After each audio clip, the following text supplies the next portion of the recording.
counselor at Symbiosis Center for Emotional Wellbeing. And we are going to engage in an interesting discussion on discrimination and mental health. So stay tuned. Our speaker for today is joining shortly.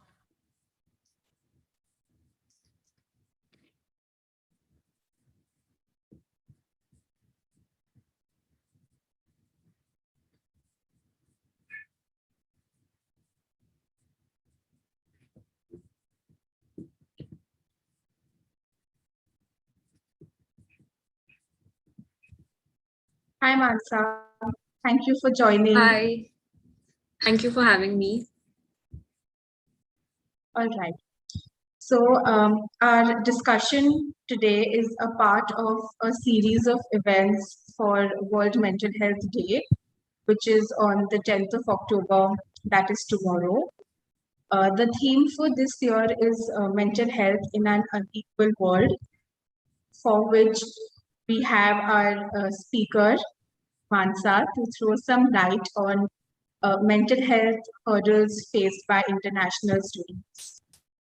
So the rationale behind this discussion is to shed light upon the fact that many people do not receive the treatment they are entitled to, and students who come from international countries may experience barriers to accessing mental health support, compounded by stigma, lack of culturally appropriate services and cost, etc. So being unsure as to where to go and not being able to seek the right support can affect their mental health, which is why this inequality needs to be addressed. So Mansa, before we dive into this discussion, can you tell us something about yourself? Sure. First of all, I would like to thank Adishta for having me today on this live. Hopefully, I speak for and I represent all of the international students through my struggle. My name is Mansa Renduchintala. I am a fourth-year law student in Symbiosis Law School, Pune. I'm originally from Andhra Pradesh. I was born in Chennai. And as soon as I was born, pretty quickly, I moved to Africa and I did my preschool in Africa. And then I moved to Mumbai, where I did, again, 6 to 7 years of schooling in Bombay, and I stayed in Bombay. And then I moved to Muscat, where I finished my high school and my 11th and 12th, and I lived another 6 years over there. And then I moved to Abu Dhabi, where I live right now. And I joined college in Pune, which is in India. So yeah, I've kind of been everywhere. Thank you for sharing, and it's a pleasure to have you here.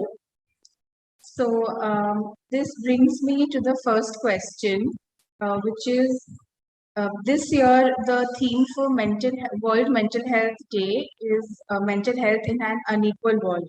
So what do you think about?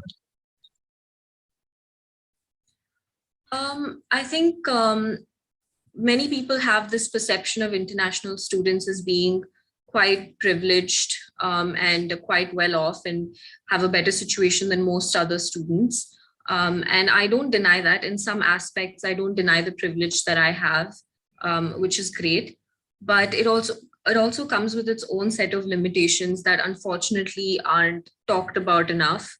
And I think the inequality comes in us not being able to speak out about it because we are supposed to feel privileged and we are supposed to be grateful for the things we have. So there's a stigma around us not even having any issues that come with being an international student. Right. So you mentioned that stigma prevails, which does not allow you all to seek the right support. So can you share your thoughts on this and your experiences concerning this? I think the one thing that I think every international student will agree with me on this is being ridiculously overcharged for even basic essential services. And the social rule that international students are loaded with money, and that we can pay for all kinds of things that we don't necessarily have to pay for. But apart from that, I think language is a major one. Thankfully, the institution that I study, which is Symbiosis, it's an international atmosphere. So people end up speaking English or Hindi most of the time. Um, but the thing is, it's not just language. It's when you grow up in a particular environment, you start to perceive things with your perception changes with the place you've grown in. So when you meet someone who comes from the same background, you immediately click and connect with this person, and you both are able to view things similarly. And so I think there's a lack of that connection, and it's kind of like I think every Indian has um, this sort of disconnect with people. For example, I cannot talk to Arab people about rain and chai. They obviously would not relate to that. Similarly, I probably cannot talk about my struggles of being abroad in an Indian environment, because those people probably cannot relate to that. So I think there's that.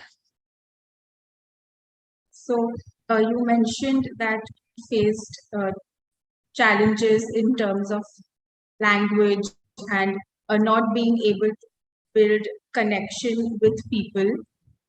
So how did you feel as a result of this experience? I think the first thing that, as soon as I reached my first year in India, as soon as I reached, the first sort of shock I had was I discovered that I had this huge lacking of this sense of belongingness. I wasn't Indian enough to blend in with the Indian crowd, neither was I Arab enough to belong with the Arab crowd. So I was neither there nor here. And I quickly realized home isn't actually a place for me. It's just a feeling, and it's specific people. Um, and I noticed that it wasn't just me, it was also a lot of the other NRI kids that I was around. We sort of have this, it's very strange. We have this innate people pleasing trait in us. It's very subconscious. We're trying to essentially fit in without trying to look like we're fitting in. And that's just, I think that's in consequence of that, the NRA community has become a community of its own, because of the understanding that there is present here that it's lacking in most of the other communities. So you mentioned that a trait of pleasing people. So can you just explain and elaborate as to how? So I think in the first year, I think everyone will relate to this. In the first year, everyone's trying to fit in to a certain extent, but especially us. You know, people, we tend to stay in situations that we know aren't good for us. We tend to stay around people that we know aren't good for us, and we try to force conversations, and we even disrespect our own boundaries, and we pay for things that we don't want to necessarily pay for. And yeah, it's just it's kind of like it's an innate struggle that nobody else sees, and even the person that's doing it, like for example me, I used to do it in first year, and I myself didn't know I was doing it, and it was a very subconscious act. So yeah. So why do you think this discrimination still prevails? Firstly, I don't think it's anyone's fault. I think it's just the way it is. I think it's second nature for any human being. If you were to meet someone who comes from a similar background, of course, you're going to immediately, you know, speak in a language that you both know, and you're going to discuss and relate to things that you guys have grown up in. So that's, I think, very normal. But I think the issue arises when people dismiss the struggles and experiences that that NRI kids or international kids face. And when you sort of put this tag saying that, okay, you're not experiencing anything, it's all in your head. It's sort of a guilt tripping, gaslighting sort of a thing, which in turn makes us feel like we're not entitled to ask for help, or we're not entitled to feel the way that we're feeling, which really isn't correct. Because I remember in my first year when I had come, it was a huge culture shock for me. I didn't know how to bargain. I didn't even know how to cross the roads. It was that scary for me. And aside from that, nobody would let me drive, which is a very small thing, but it's sort of it really reminds you that you're from somewhere else, because even though you have a valid driver's license, apparently driving here is different from driving there. So it's the smallest things that make you dependent on other people or feel like you need help. So how have you been coping until you got the help that you needed? I think for me, mostly I kind of stayed with those feelings a little bit. And what I did was, the first thing I did was I um, found a therapist with a similar background as mine. And apart from that, what I did was I genuinely spoke to a lot of people from different cultures to try to bridge that gap and to form a connection. So what most people do in their first years is they would see that there's a lot of people and they get intimidated and they see that they're not able to connect. So they just go back into their shell, which is even worse. So what I did, I think after my first year, I started concentrating on those differences, and I started showing genuine interest in other people's culture, where they come from, what they do. And I think that even the other people get very excited that, okay, someone's showing interest in where I'm from. And I think that helps in forming really good bonds and really good connections. So that was, I think, very useful to me. It was very interesting. And if may I ask, how did therapy help you in coping specifically? For me, essentially, it was a little bit hard finding a therapist with an international and Indian-based background. But as soon as I did, it was amazing. It was probably I felt heard. I even realized a lot of things that I didn't know that I was being affected by. And it was very liberating. And initially there was this hesitant. I was a little bit hesitant because, like I said, I felt like I didn't deserve to go to therapy for the feelings I felt, and also I didn't know if there would be therapists with that kind of background, and I was convinced that I would be overcharged. But once I sort of got past these challenges and I spoke to a therapist, it was very empowering and it was great. And I think everyone should go for that at least once. Absolutely. I completely agree with you with therapy, that it helps you become empowered and cope with the difficulties that you are experiencing. And I'm glad that you took this step and reaching out for yourself. So, who are the people who kept you positive and empowered through this journey apart from therapy? Definitely my parents. And I have to give it to them. I think this is another challenge as being an international student. As soon as you go in India, as soon as I went to India, my immediate safety became a huge concern for my family, because it's not easy to call my family home. So if I was in an emergency, I always had to have a home base in the local country that I was staying in, where I could go and speak to, like, a family that I was friends with. So I think despite all of that, my parents were very supportive and it was annoying a little bit at first, but they would keep checking up on me, which I think was a good thing.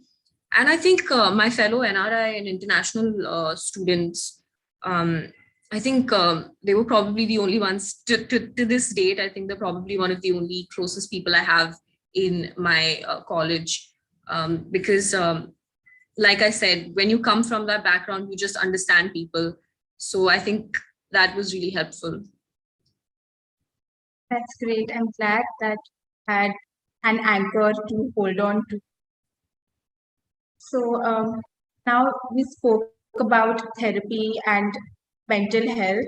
Um, at SIU, we do have a department, but in general, not many universities might have a mental health department. So, what do you want to see happen as a path to making mental health more accessible, or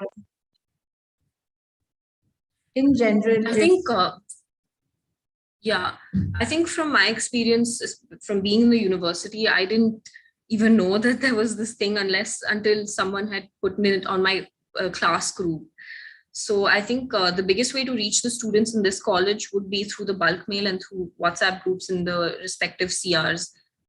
And I think that keeping that communication, that channel open will really get more people aware that this institution exists and it's here to help and it's here to listen. Um, and I think most people, especially law students, are super stressed out and busy already with the things that we have piled up, like moot courts and ADR and classes and internals. So in this, especially with the online college thing, I don't think there's any discussion or there's any meeting happening between students where there's no socializing happening essentially. So I think events where kids get together, not just for academic purposes, but to bridge these cultural gaps, to get to know each other, I think that would be a great icebreaker to begin with. absolutely.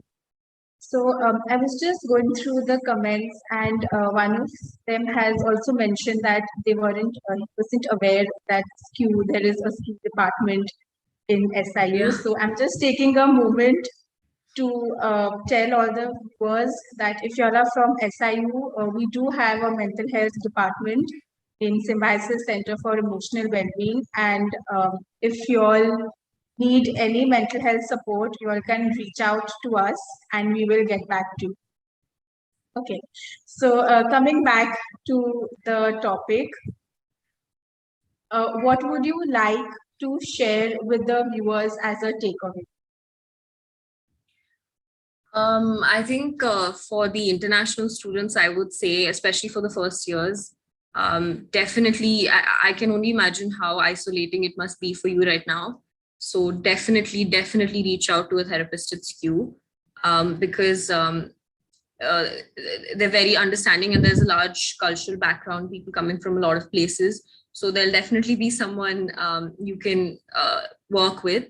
And I think it's essential to look at people outside of their communal identity because no matter where people come from, they have their own individual opinions, individual likes, dislikes, and approaching that with an open mind really helps you build connections. And um, being involved in all these events and speaking to people, all that stuff really helps. And I think the one thing I would like to say is um, I know it's easier to just stay in your own room and do your own thing, but that actually doesn't help. It just makes the situation worse. So, yeah, that's what I would like to say. And side note, we do know how to drive in India. So don't hesitate to give us your car keys. We will not crash your car. So, yeah. Absolutely. I agree to what you said that, staying in a cocoon and a bubble will not help, and coming out and asking for help, talking to people and seeking the right kind of support is something that will help to sail through the difficulties that you are experiencing. So, with this, I thank you very much for joining us on this live session. It was very brave of you for doing so. And to all the viewers watching this session today, thank you for listening to Mansa. And do share your appreciation and warmest wishes for her in the comment section. And yes, so thank you very much once again. And is there anything Thank you else very that much you for would? having me. It's my pleasure to have you here. Thank you for being so supportive and so enthusiastic for the live session, even though we had a few technical difficulties, but thank you for your Absolutely. patience as well. For anyone watching, another limitation of living outside of India is how hard it is to just do the small things like getting on a live, or communication is a huge issue. So I think hats off to the SCEW team for handling this so smoothly. Thank you very much. And if the content of this live session appeals to you, do follow our social media handle, and we shall be happy to do more of such sessions. So thank you, Mansa, for joining us, and thank you all for joining the live. Goodbye, everyone.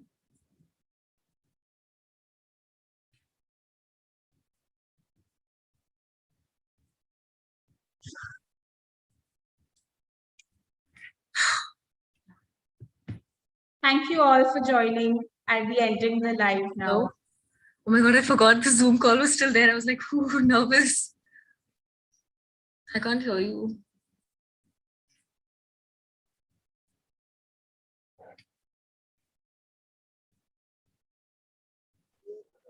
We can stop streaming.